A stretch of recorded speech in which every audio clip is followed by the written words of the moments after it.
With Democratic presidential candidate Joe Biden closing in on 270, the Trump campaign has made claims of fraud and threatened multiple legal actions to stall the presidential verdict. Let's break down how the states see the recount law.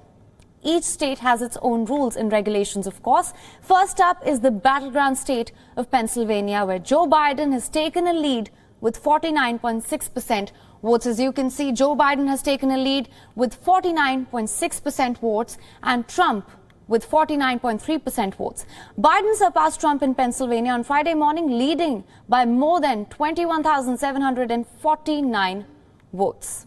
And in Pennsylvania, there's an automatic provision for recount. As per the law, a recount happens automatically if the margin of victory is less than or equal to 0.5%.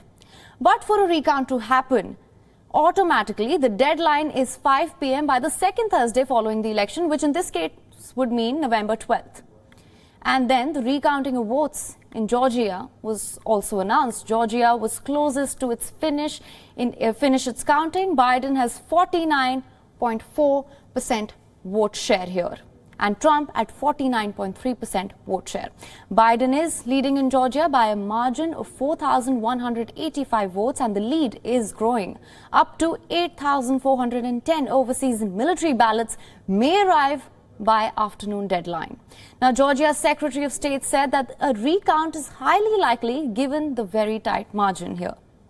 Now, however, there is no provision of an automatic recount in Georgia. As per the law, a candidate can request a recount if the margin of victory is less than or equal to 0.5% yet again. And then the recount must be requested within 2 business days after the results have been certified.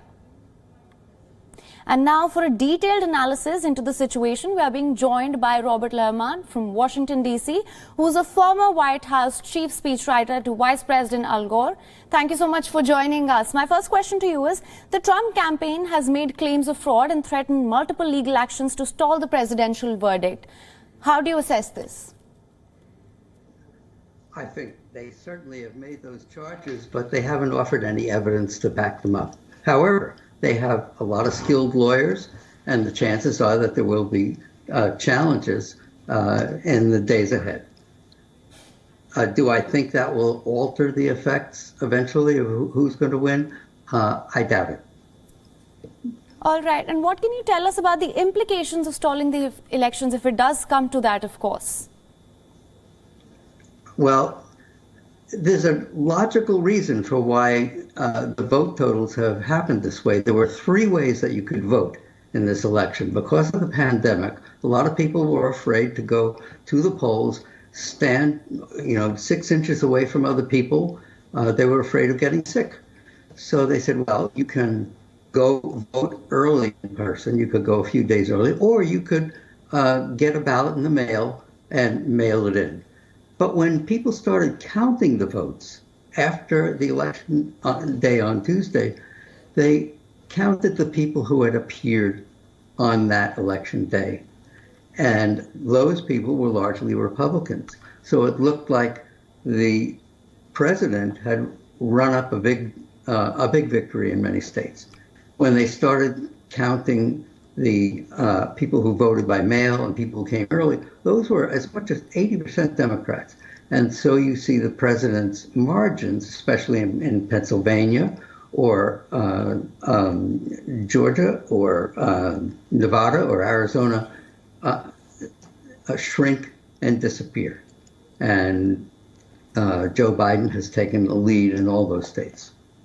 All right. Mr. Lerman, of course, another major question here would be that, as you know, the election result has dragged on for quite a few days now. When do you think we can expect a result? Well, it depends on Pennsylvania. Right now, Joe Biden has 250 electoral votes. He has to get to 270. If he wins in Pennsylvania, that's 20 votes, game over. So that could happen as early as tomorrow, but that would not end the process, because I am quite sure that the president's legal team will want to mount a number of legal challenges to try to upset the totals. And now, of course, as you know, a recount in Georgia is to begin soon. What do you make of that? Well, I think they have a perfect right to ask for a recount.